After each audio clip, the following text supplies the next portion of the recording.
Welcome, teacher friend. I'm Lori. And I'm Melissa. We are two literacy educators in Baltimore. We want the best for all kids, and we know you do too.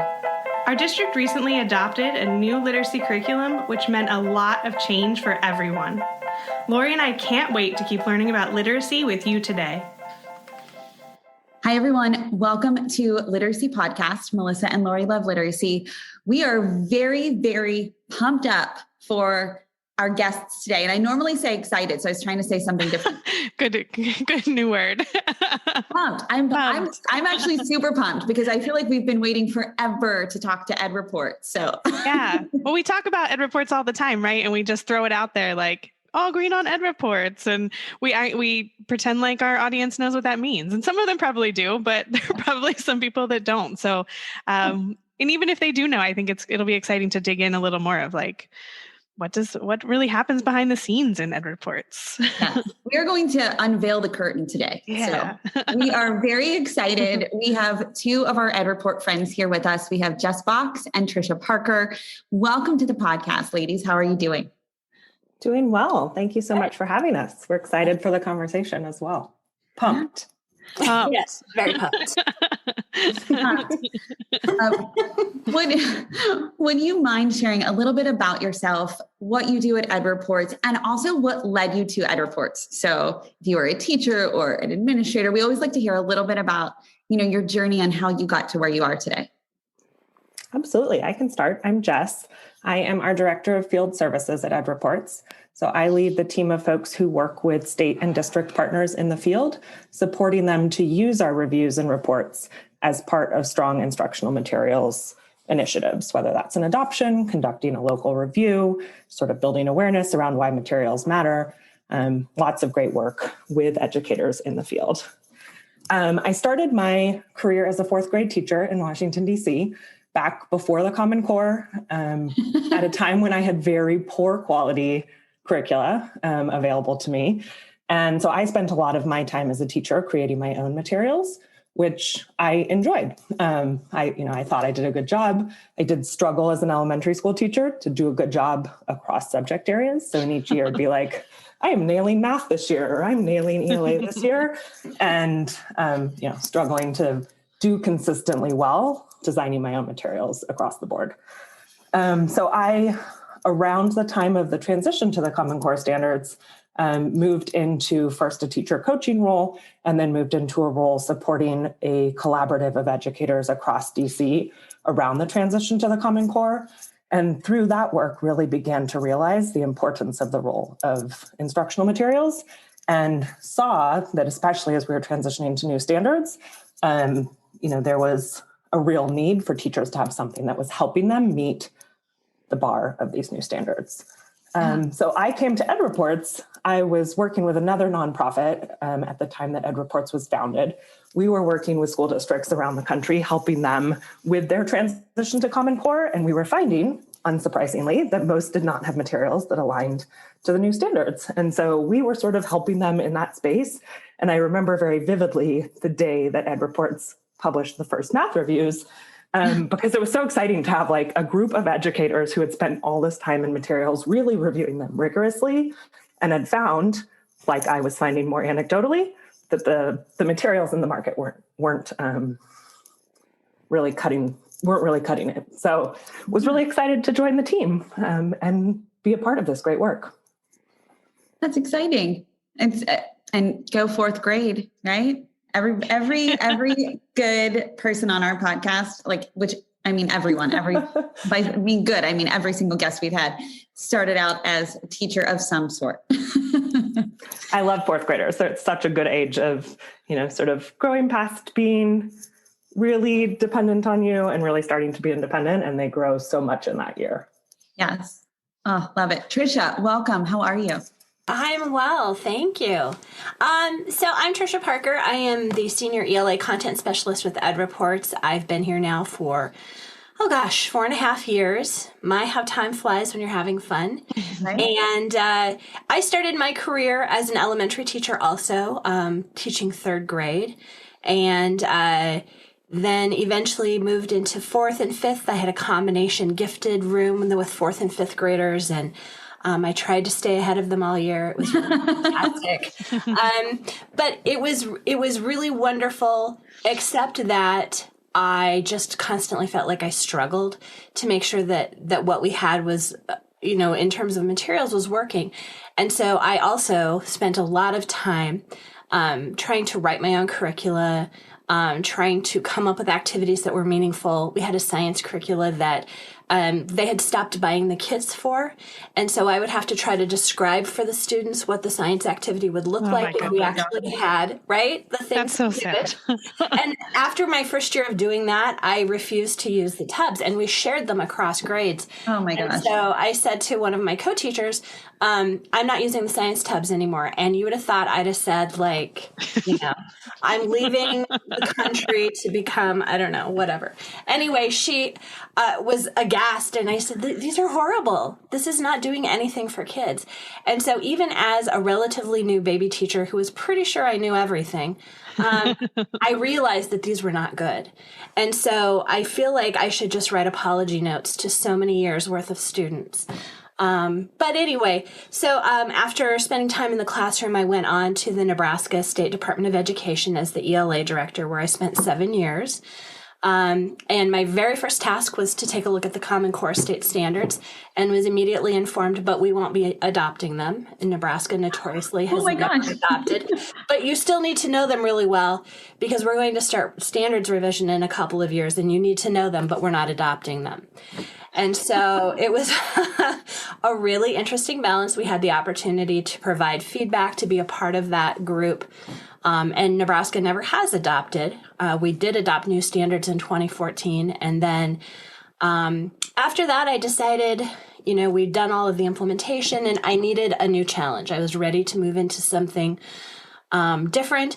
And I also really was frustrated by the fact that Nebraska, like many other states, is a local control state. It's a gift and a terrible thing at once. And because we weren't allowed to talk to districts about instructional materials. And so we were, as the State Department of Ed? Yes. Right, okay. We could talk about, certain methodologies. We could talk about strategies. I could go out and give workshops all day long on strategies, but we weren't really allowed to interact with publishers or talk about the programs. And that was frustrating to me, because I watched so many districts, especially tiny little districts that have one teacher for 2 grades, right, who were frustrated and angry because we couldn't give them any help.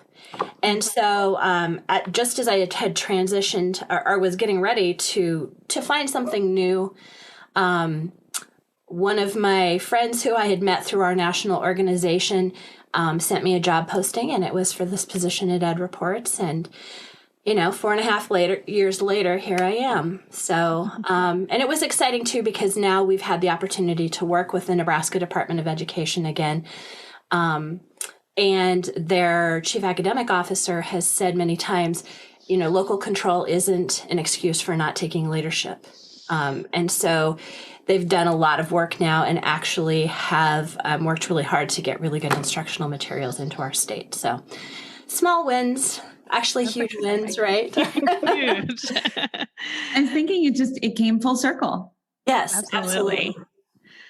So I'm wondering, you guys talked a little bit about how you got to Ed Reports, but I'm wondering if you could tell us a little bit about where Ed Reports came from. Like, how did it even become a thing? Why is it important? Absolutely. So when the Common Core standards were published in 2010, of course, all of the publishers were scrambling to apparently print stickers that stated that they were aligned to the Common Core. These stickers. You know those. Slap those stickers on the front of the book. And so there was a very smart group of people that had some different conversations, but ultimately there was a conversation that took place in 2011. And it was around the fact that we now had these national standards that most states had adopted or nationally recognized. They weren't really national standards. And that there needed to be instructional materials that would support those new standards and the shifts within those standards. Because we know that there's a lot asked of teachers, and to ask them to bring current materials up to that level was going to be really difficult. And so there were some great folks, Sal Khan of Khan Academy, Maria Clave, who's the president of Harvey Mudd College, Carol Dweck, who a lot of us know from her mindset work. They all came together. There were governors and superintendents and all kinds of really, really intelligent people who care about kids. And they came together to talk about what was needed to support teachers and students and to meet the standards. And they decided that they needed a new way to vet materials.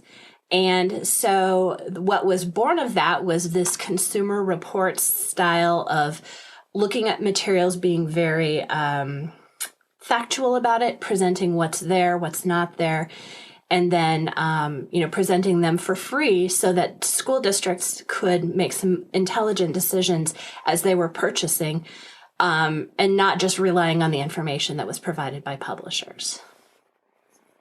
So in March 2015, we just celebrated our birthday. In fact, we published our first set of math reports, and the rest, as they say, is history. Yeah, so I think one of the things that's really cool is just the design process of those review tools. We started with K-8 math and expanded from there, first into ELA and now into science as well. But that process is really rigorous in terms of working with a big group of experts and educators to develop those tools. So it's not like we just jumped in all content areas. It's really been a growth over time, starting with those math reports in 2015. So I'm curious, well, happy birthday, by the way, but I'm curious, like, what does EdReports, where does EdReports stand on where materials matter? So like, what comprises high quality instructional materials? Or maybe I should ask about your review process? Would that get us to the same answer or no? I think starting big picture is great. Okay. Yeah, I agree. And I'm going to answer that, like, two parts of that question that I heard. First is, like, we believe that materials are incredibly important and research supports that. So really that interaction of the teacher, the student, and the content that they are teaching is what determines what a student's experience and a student's learning is in the classroom. We also know that teachers do not consistently have access to great materials.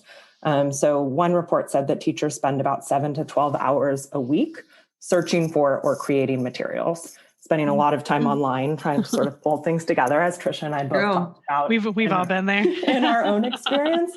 And we also know that, like, what's online is not necessarily really high quality and aligned. There was a 2019 report from Fordham Institute that they reviewed a lot of the big names in online materials and found that about 62% of them were either showed weak alignment or no alignment to the standards. And Can I also just jump in and say that, like, that's an excellent point. And the teachers availability of materials is wider that way. And also the preparation is easier in materials that are lower quality. So I just want to name that, because I think that that's something that, as listeners, I know that we've heard from listeners that it's, using the quote previous materials to high quality materials, it's been easier to teach, but it's easier to teach because it's different, preparation work, it's different intellectual work. So I just wanted to name that, because that's something that has been coming up as a trend in, as I've noticed, in some of the Natalie Wexler Facebook groups or things like that I've, I'm a part of. And I think that that's important to name that it's different. It's a big shift in terms of what you're spending your time doing as a teacher. So that time spent pulling things online, pulling things together, your work is really figuring out, what is the content, what are the activities that I'm going to teach? Or as if you're working from a high quality set of materials, you're spending your intellectual time preparing for, how do I make this come alive for my students? How do I, dig into what students are producing and really understand what they're getting and what they're not, so I can make adjustments to my lesson the next day? It's still intellectual work, but in a really different way. Yeah. And I think, in COVID in particular, I continue to hear from folks in the field that where there are strong materials, teachers and students are experiencing much more coherence as we shift between all of these different instructional models. And so it's been really powerful to see, it's hard to continue an investment in instructional materials when so much is up in the air educationally, but have been excited to hear from teachers and other leaders within the education space that materials are actually helping in that context and really helping for equity to ensure that all kids are getting the chance to work with grade level content. So we could go on and on because we are really passionate about why materials matter, but I'll sort of pause there. But I think the next thing you asked, Lori, that's really important, and then we'll sort of tie to our review process, is what makes high quality materials. So at EdReports, the first thing we look for is standards alignment, and really making sure that materials are rigorous and meet that bar for the standards for the grade level. We also look at other indicators of quality, which really reflect the instructional shifts that the standards require. So in ELA, a real focus on high quality, complex texts, great text-dependent questions and tasks that build over time and deepen students' knowledge of what they're learning. That focus, I just said it, on building knowledge to make sure that texts are organized around topics and really building on each other coherently over time to build students' knowledge. So our first two, we have a gateway system, which we can talk more about in a minute. Our first two gateways are really around standards alignment and indicators of quality. And then our third is focused on usability factors. So that's where we look at teacher supports. We look at the assessment components that are in the materials. We look at student supports, and there's a lot we can look at beyond standards alignment that really comes into that third gateway. I'm curious, and this might take us like on a little sidebar for a moment, but I know, and I was like, I have so many questions for you all because I'm really excited to be here. In terms of like standards alignment, if you heard a teacher say, this curricula doesn't align with the standards for my state, what does that mean? Because I don't always understand that statement. Is it because folks have taken the standards and adjusted them for their state? And I think what I'm kind of thinking of, Tricia, is that beginning conversation with you and how you introduced yourself. Am I making sense in that question? Absolutely. Jess, do you want to go with it or do you want me to? Sure, I can. I've got two examples come right to mind. Okay. One is Nebraska. So Nebraska, we have worked with, and they actually use, they have a Nebraska Materials Matter website that pulls in data from our reports. And so what they have done is really created these crosswalk documents that help illustrate the alignment of Nebraska state standards with what we are looking for in our reports. So they have done at the state level some deep analysis to show that like the things that are in EdReports reviews of materials reflect the pillars of their standards. And so they are leaning on that review as a starting place. And there may be things that, a district needs to slightly adapt or shift once the materials are adopted, but they've found enough alignment that they're looking at that same criteria. Okay. To your question, though, Lori, some states also add their own standards. So California traditionally added some California-specific standards. And if materials if a publisher has not made a version of those materials that are California-specific, they may not have those additional California-specific standards, which would mean that, a program might not fully reflect the breadth of California standards. My knowledge there is a few years old, but I think it's a smaller percentage of the standards, around 10% that are different or an add-on. So the bulk of the program might still be aligned, but it doesn't reflect those state-specific standards. And there are many other states that have done similar things. Got it. So it's more of, just to capture what you're saying, it's more of a both and, not like we threw those other standards out and now we're working with, quote, our state's standards. It's like our state has added, or for example, California has added, but Nebraska may have just tweaked a bit. Is that accurate?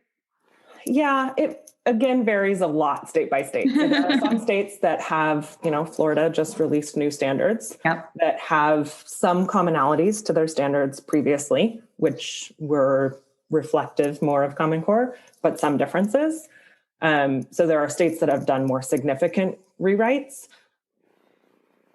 because we focus on a lot of the research that underpins the Common Core standards, which is research from many years of, what great ELA instruction looks like or what great math instruction looks like. I believe personally that there are pillars in most states. There are still pillars of what we look for in those criteria that are going to demonstrate sort of big picture alignment, even if there are specific standards that you've got to make some change around.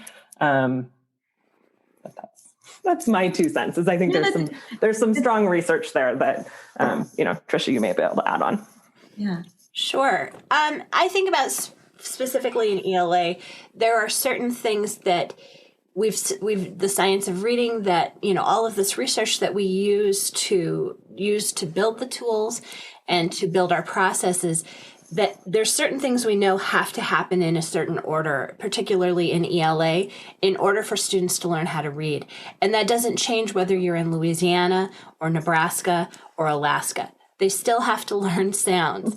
They still have to learn letters. Like, there's very specific things that have to occur. And so we don't see as many hiccups with that across grade levels as much as we do with things like, does a program have cursive handwriting in it? Some states have specifically called that out in their standards, whereas other states are not as concerned about it.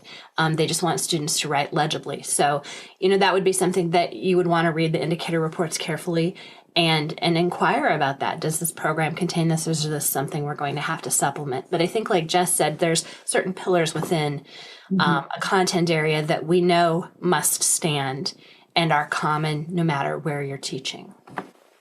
Thank you. That's really helpful to just like conceptualize and thank you for both like the big picture view and the deep dive examples. I think that's really helpful, especially for those listening who are, all across the United States. And we even have some folks in Australia, right, Melissa? We do. Ooh, that's where you get outside of our knowledge. I don't know Australia's standards, unfortunately. It's not too many of our Australia friends, but we do love our Australia friends. You all reminded me of, I saw a Facebook post somewhere at some point where someone was talking about ed reports and they were like, well, it's just standards alignment. That's it. And, it doesn't really take into consideration everything that students need to learn how to read, which is, I love that you just brought that up, Trisha. But I immediately found the Ed Reports application of Scarborough's rope, and I was like, wrong. I got it wrong. So just wondering if there was anything else you all wanted to add in about that, because I just thought it was it's just interesting for me to think about that it's not just standards alignment, although that is a big part of it. Well, and so, when you think about high quality materials, it's all of the things Jess said. And in ELA, we have, especially in K2, that focus on foundational skills. And you have to get it right there. And Scarborough's rope and the simple view of reading really sort of describe that very clearly. And I love Scarborough's rope because it really illustrates that the strength of a student's ability to read is wound up in so many different things that are interwoven one with the other. And standards tend to parse those things out a little bit at times. And so we have to make sure that the way that they're being taught and that the materials support having those elements there and done in such a way that it will create the best opportunity for students to become strong readers, writers, communicators, and so on.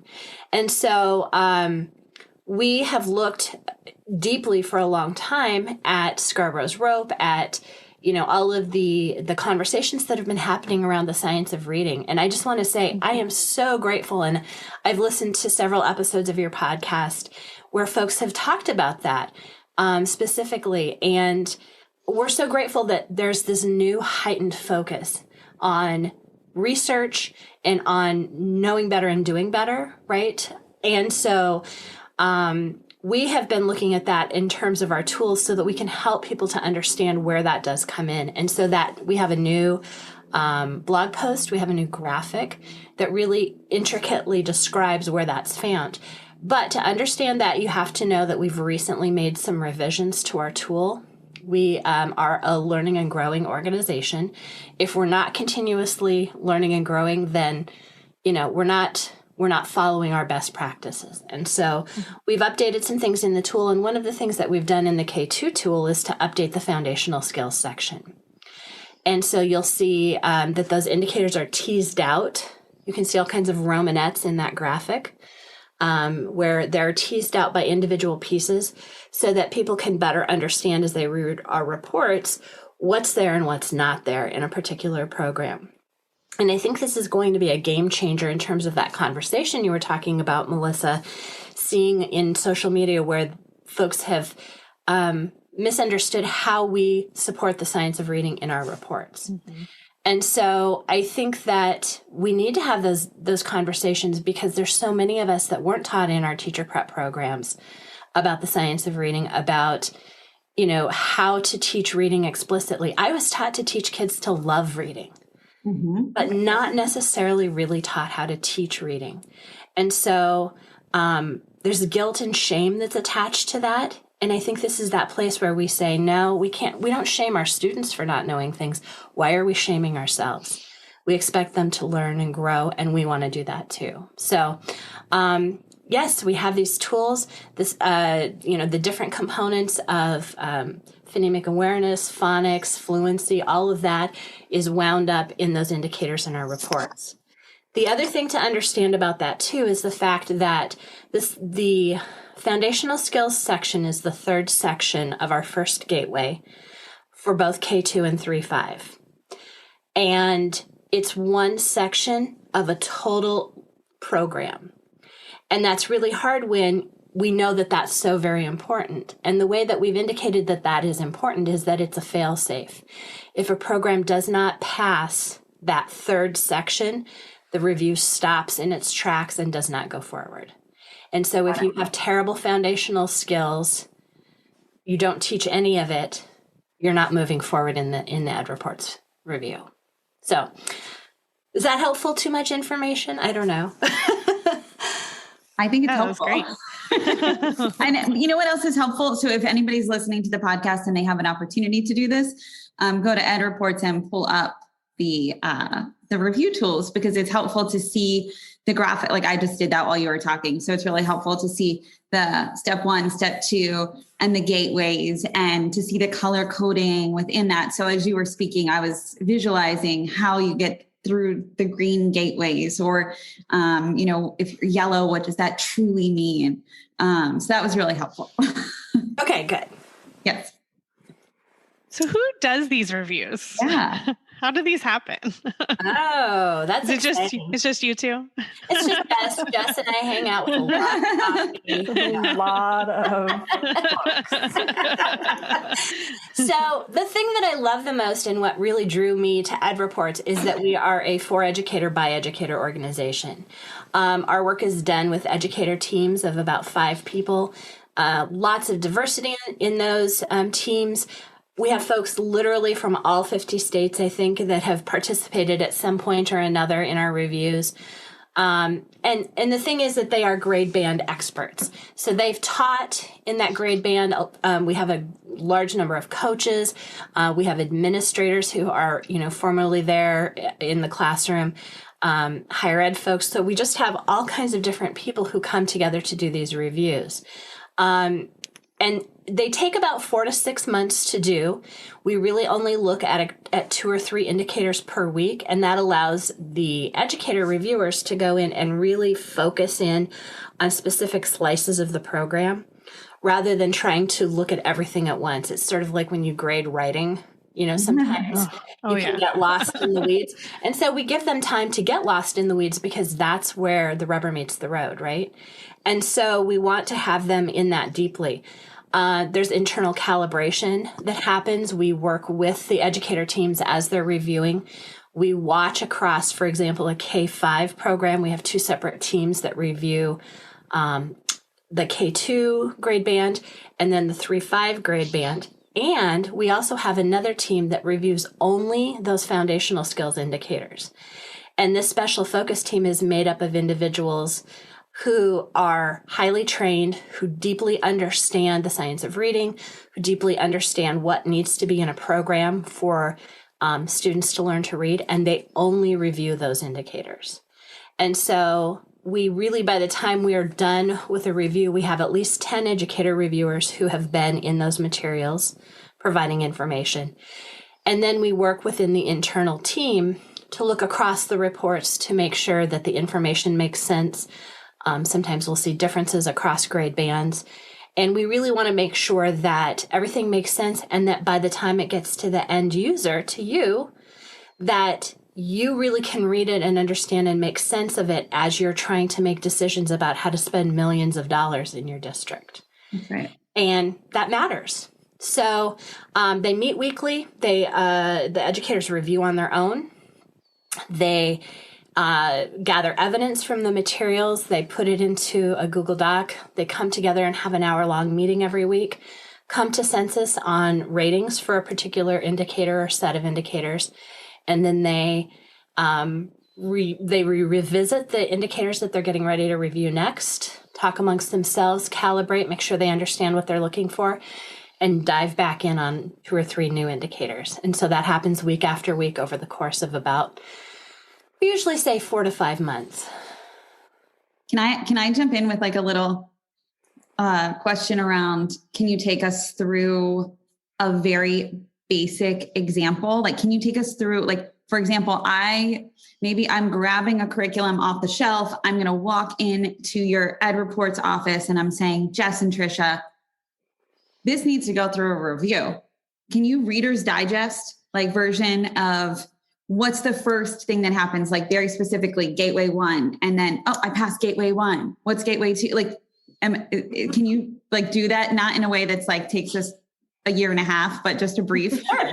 You don't want to take 4 to 6 months for the explanation? Okay. We don't have 4 to 6 months right now on this podcast. So. Well, the first thing that we do because we have a lot of publishers that approach us and ask us, and the first thing we do is we make sure that they claim standards alignment and that it's a comprehensive year-long program, with the exception of our foundational skills reviews, which is kind of a side thing.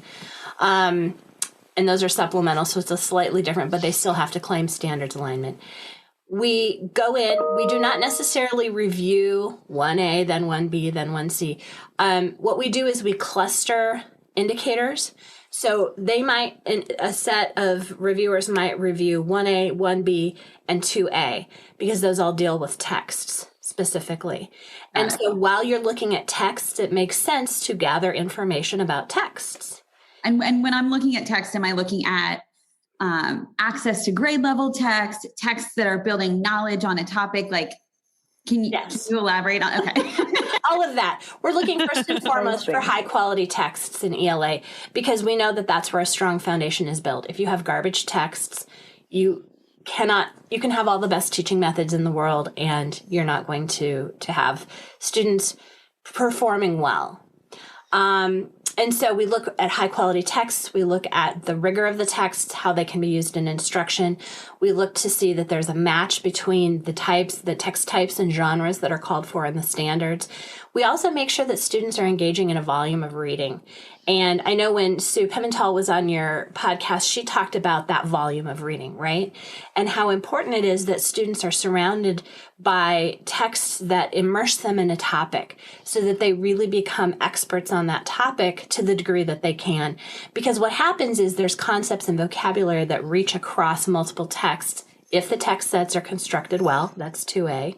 And they work well together to help students begin to recognize that they can put these concepts together and form new information and have new ideas and think about things in a different way.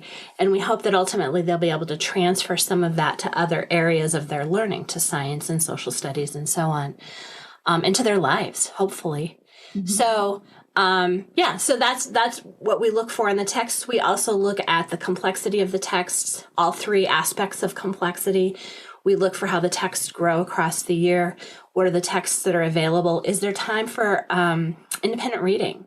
Is there a plan for independent reading rather than teachers just saying, okay, it's dear time, we're all going to drop everything and read? And I say this to make fun because I did that. I know. Totally. I'm so sorry to all my students who are probably not listening, because you all fled to other professions. Like, I'm so sorry. But we really look for all of those aspects that we know, kids have to read to learn to read. And so looking across all of those kinds of things. And then we look at how the questions support the texts, how writing is integrated and speaking and listening, and our students having that opportunity to really question and to be questioned and to think thoughtfully and provide evidence. And I think now more than ever in a media-saturated society, we have to have students who can do that and do it well. Mm-hmm. For sure. I think one addition, Lori, to what you were asking is as we progress through that, if materials do not get are not meeting the threshold for Gateway 1, they're not progressing to Gateway 2. And if they are not meeting the threshold in both of those gateways, they don't then progress to Gateway 3. So Tricia talked about that failed safe around foundational skills. If you're not meeting the bar in, text quality and complexity or some other aspect of Gateway 1, you're also not progressing. And so that really emphasizes our focus on if you don't reflect the basic tenets of grade level standards and grade level expectations, the additional parts of the review don't really matter because you're not getting to the basics of the grade level. Yeah. And that Gateway 1 is for ELA almost like an inventory. Do you have really high quality texts? Do you have all of the things that you need to have about writing? Are there really solid questions? What are your plans for integrating all of this? That's just the basics, right? Yeah. And then when you get to Gateway 2, it's really that focus on the shifts and how it's implemented. So it's sort of like handing me a bunch of ingredients and handing Gordon Ramsay a bunch of ingredients, right? Because I'm telling you, what I produce will not be the same as what he would produce. So, that's where that Gateway 2 really comes in. And so even though the reviewers actually do look at both Gateway 1 and Gateway 2, we might not publish any of that Gateway 2 review if they haven't at least met a certain threshold for a partially meets or for that yellow rating in Gateway 1. Got it. So when we say all green, because we say that all the time, you are saying that this is what it means, right? That they've gone through all the gateways, they've met all the expectations in every part that you just talked about, Tricia. Is that right? Yeah, they've met a minimum threshold for the expectations. And not all greens are created equally. Each one has its own nuances. It has its own strengths. There is no perfect program I've met yet. I'm excited to meet the perfect program. But there's no, I think it was Bob Marzano who said there are no silver bullets, only silver BBs, right? We know there's no silver bullet out there. There's no one program that's the perfect thing. And so there may be, as you look at Gateway 3, there may be places where students are going to not have certain supports that a district would have to provide. Or even as you look across, maybe their vocabulary instruction is not 100% the way we'd want it to be. So that's why it's so critical for consumers to take a look at the reports, either if you're in the middle of an adoption or if you've implemented and have a current set of materials to look across those. To see where those places are that you might need to provide some additional support and to make sure that that part of the program doesn't fall apart. Because the gateway is really a roll up. We rate at the indicator level, which rolls up to the criteria, which rolls up to the gateway. So there could be a gap in a particular indicator within that gateway. So it's important to really drill all the way down. And as Tricia was talking about, it relates a lot to the work we do in the field, supporting districts with their adoption, because you could look across a lot of green materials and they're going to have different strengths and weaknesses in terms of places. If I am a district serving a large number of students learning English, I'm going to want to really drill into those particular indicators that talk about supports for English learners and make sure that that is both strong and that the way the program approaches it reflects my vision as a district for what great English learner supports look like. So there are real differences, especially in ELA, when we think about instructional design and the pedagogy around the materials. And so being able to be super clear as a district in what's our vision for what great literacy instruction looks like, what does that mean in terms of the types of text students are reading, the types of topics, and then being able to drill into the indicators to say both of these programs are green, but when I look at this program, it's using full authentic text, and this program is using excerpts. And my vision as a district maybe goes one way or the other in terms of where we want to focus. And so really being clear in like, what's our vision for instruction? Who are our students? Who are our teachers? And what are our particular needs? Then helps guide your investigation of the materials to say, these are the ones that actually are going to best meet our needs, even though there are other green programs that just reflect different pedagogy or different particular strengths. I think that conversation is so important because I think we so often are just hearing like, it's all green, so we're good to go. Yeah. But yeah, those nuances are just really important for districts to think about. Yeah. And it's why the adoption process is so important. Like we are very passionate that materials matter. The actual process for adopting materials also really matters. If you're not taking the time to really invest significant time, resources, people toward determining what your instructional vision and priorities are, determining how different materials reflect that, really spending time digging in and investigating with a broad range of stakeholders across your system, it's not likely that you're going to get materials that are a perfect fit for your needs. And if you're not engaging folks throughout that process, you could actually find ones that are a great fit for your needs, but you haven't engaged teachers throughout the process to get their input and to make sure that those closest to students' everyday experience are actually seeing that the materials meet their needs. So we work a lot with districts on how do you reimagine what an adoption process looks like that really engages folks across your system. Yeah, that's really important. I have to say, I felt like Baltimore did that really, really well when I was there with Melissa. And, I remember sitting next to teachers and poring over materials and not just listening to, the folks from Wit and Wisdom or the folks from other places share, their presentations, but really like being surrounded and immersed in a variety of materials that helped us to make decisions about what would be best for our students in our district. I'm curious if you could give some more examples, because I thought that was really helpful just when you conceptualized like all greens aren't equal. And here's an example with like the texts in terms of the books that students are reading or excerpts. Are there any other examples that I know I'm asking you on the fly, but are there any other examples you can think of that would help our listeners conceptualize like the idea that all greens are not equal? And that's not necessarily a good or a bad thing. It's just how that green meets your needs as a district. And we know there's lots of options out there. Yeah, a handful of other things that I think about in ELA, how streamlined materials are is a big differentiator. So we actually, in those tool revision that Tricia talked about, we have some new indicators that focus on bloat in particular in ELA materials, because we know there are materials that pack a ton in. And so that's actually a challenge as a teacher to navigate, what do I prioritize? But when I'm working with districts, that's a big thing that folks consider. Are they a system that actually wants to have all of that content that is probably beyond what you can teach in a year to give teachers the ability to navigate that and pull in what they want? Or do you want a program that is more streamlined and structured and you've got sort of a clear path through the content? So that's a big distinguisher. Can I jump in for a second on that? The other thing we've noted, we've seen a few times is where a publisher wants to please all masters. And so they include, you can do this path, or you could go down this path, or if you really like this, you can go over and do this thing. And it leaves teachers confused because it gels into one teacher guide. And so it's like the ADD guide to teaching reading. Mm-hmm. And it becomes a problem. And so that's where those new indicators in Gateway 2, 2G, and 2H come in.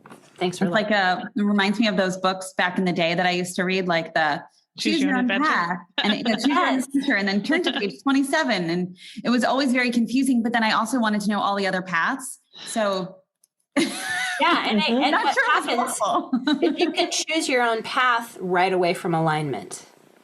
Correct. Yeah.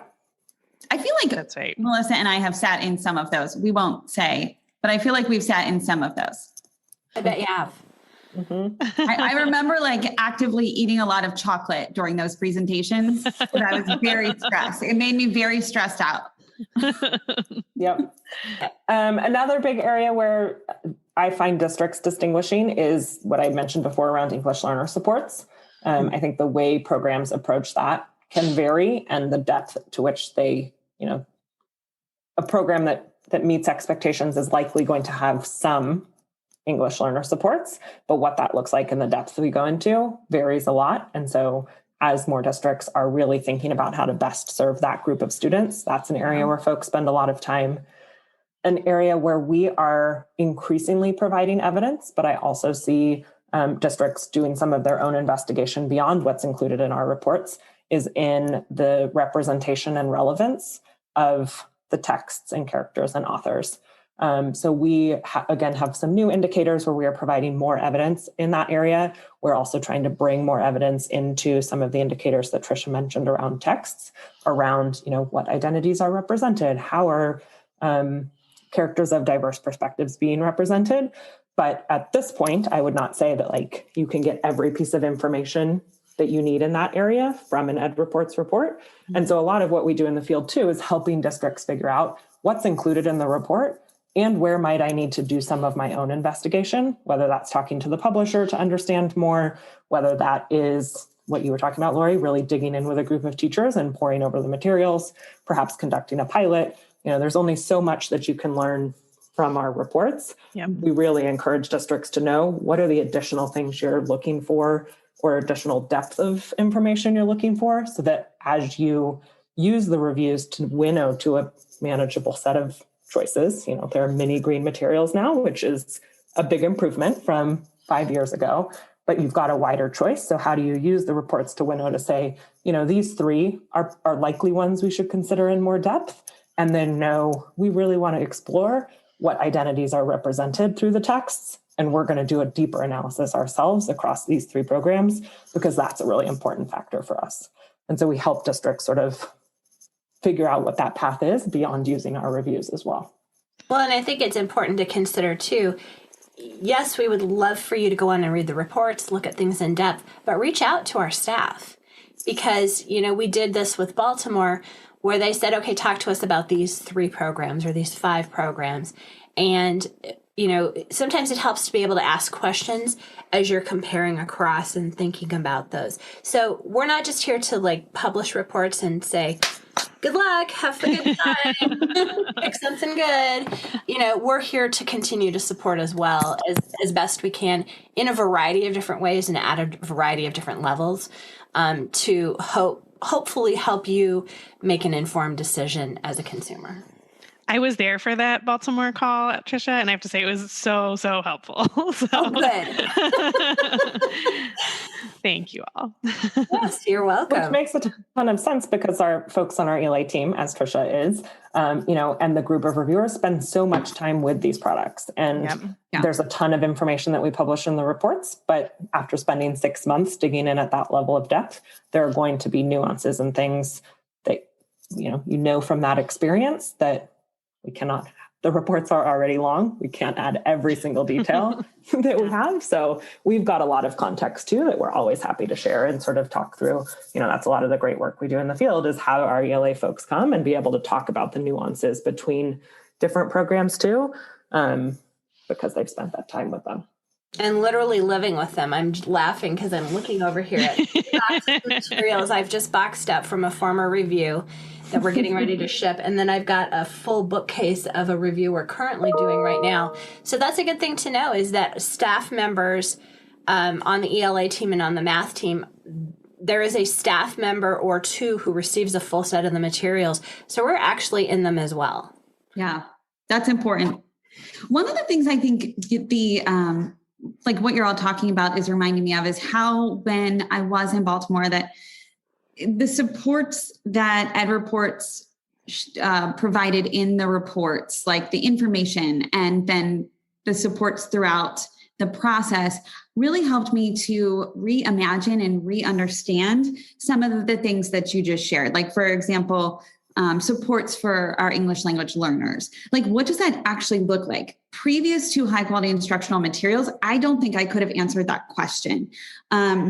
Supports for or information about texts and really what are solid grade level texts, and how do we create text sets or materials that grow over time to support the students' understanding and building knowledge? And again, like provide those mirrors and windows. I'm obsessed with talking about that. But I don't think that I could have really answered that before going through the adoption process with Baltimore and seeing those high quality materials. So would you mind sharing a little bit about, you have an adoption steps resource. Would you mind sharing a little bit about how it helps districts on their journey to high quality instructional materials? Absolutely. So on our website, we do have a resource. If you hover over resources at the top of the page, you will see some COVID resources, which are specific to our current context, and then you'll see our adoption steps feature. So when you click there, it's organized around our 6 adoption steps, which we have crafted as a framework based on the work that we've done with many districts like Baltimore across the country over the last several years. And as I said a little bit ago, we really do believe that how you adopt matters so much. And what we found is that many districts have room for improvement in how they approach their adoption process. Often there's a real over-reliance on the publisher presentation. The process may be relatively quick. We've got a lot of examples of, here are 3 options in the library. Teachers come and look at them and vote for what works for you. So we really help districts through this adoption steps feature and our direct support in the field, help them work through this process to really get clear first on the first 2 steps are really around your local context, which I've mentioned a few times, like what's your vision for instruction? Who are your students? Who are your teachers? What's your history been like with past adoptions? If you are going from, a more traditional basal program to a newer program that is designed really differently, it's important to at least be aware of what that shift is going to entail in terms of professional learning for your teachers. So we really help with that context setting is the first step. We then help folks with those local priorities winnow the choices. So again, many green options. You're winnowing your choices down to a handful of options that you then investigate more deeply. There are lots of ways investigation can look. It can look like a book study, can look like a pilot, it can look like a conversation with the publisher to get more information.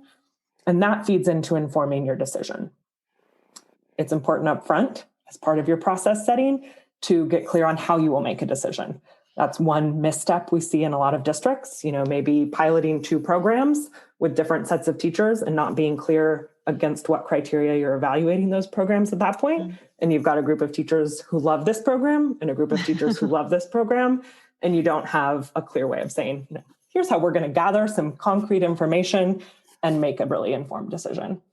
And then the last step of the process is hugely important, and we've talked less about so far, but it's actually planning for implementation and the ongoing professional learning for teachers and leaders, not just in the launch, but over time. So Lori, what you were talking about with the learning you did through the adoption process is awesome. We love, a good adoption process means that those who are a part of that process are really learning about what materials look like that reflect elements of quality, the standards, et cetera.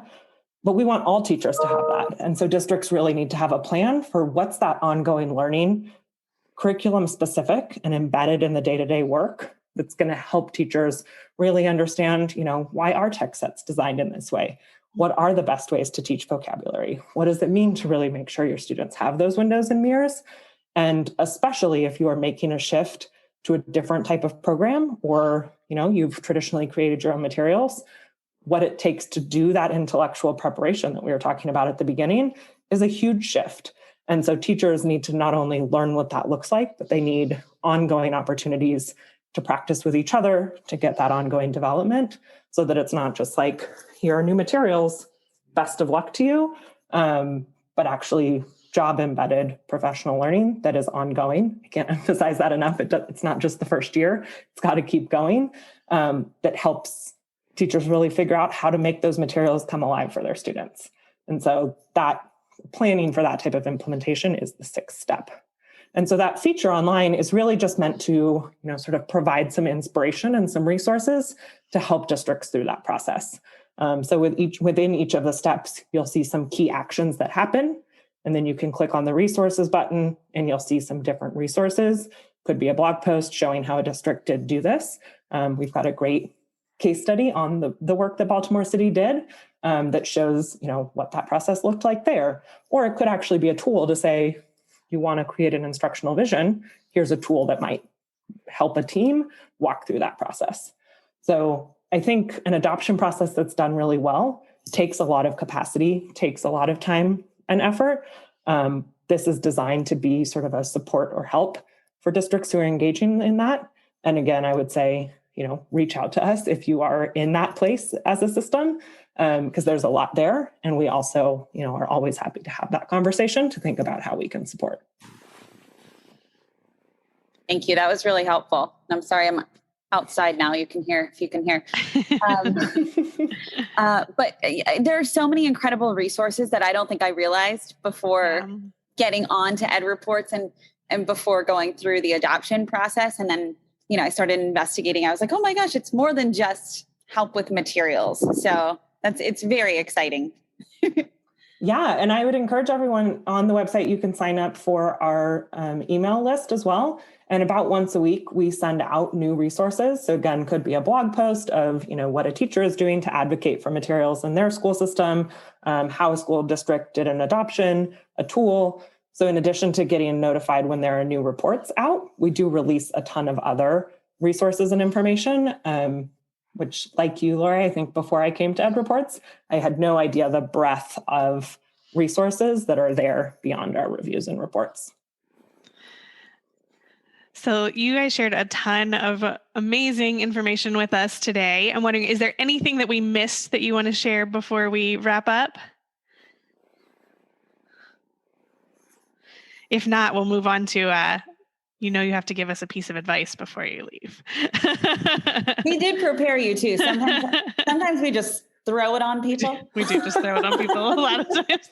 We appreciate the preparation.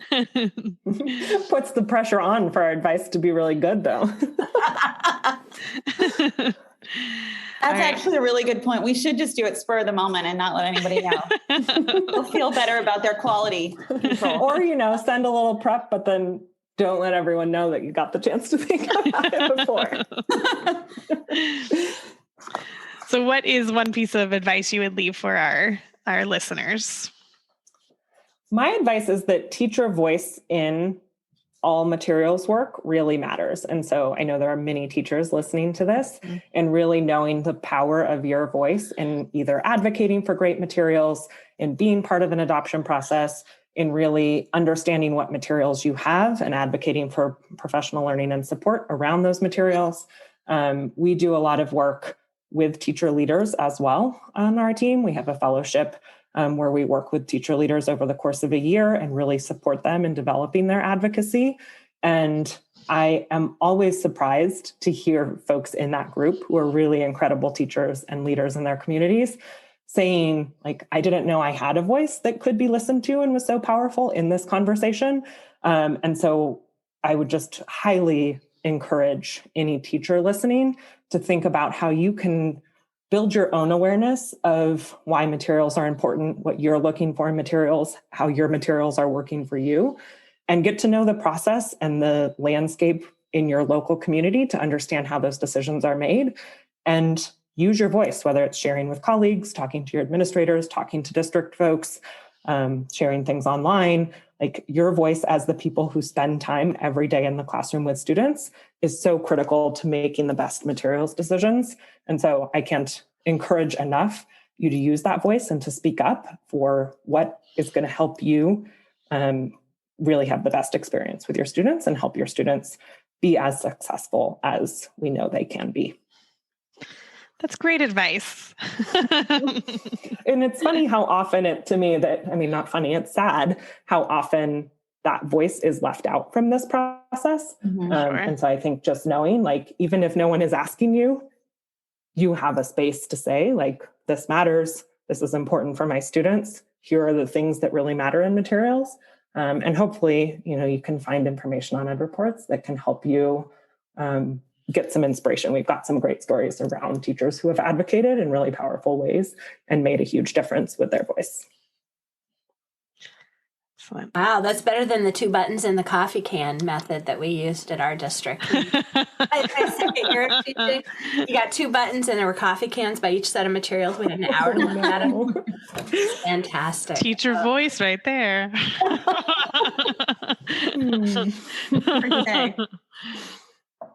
Oh, goodness. Okay. So now my advice. I think the thing that I've heard over and over from teachers is I don't want to adopt new materials because I've spent so much time creating my own, or it's just going to be scripted and tell me what to do. I've been teaching for 15 years. I think I know what, So my advice would be not to see materials adoption as a loss of autonomy, but or a comment on your ability, but really as the opportunity to free up your time, to spend time with your students and to really spend time becoming a better instructor. We all know that our best lesson has yet to be taught.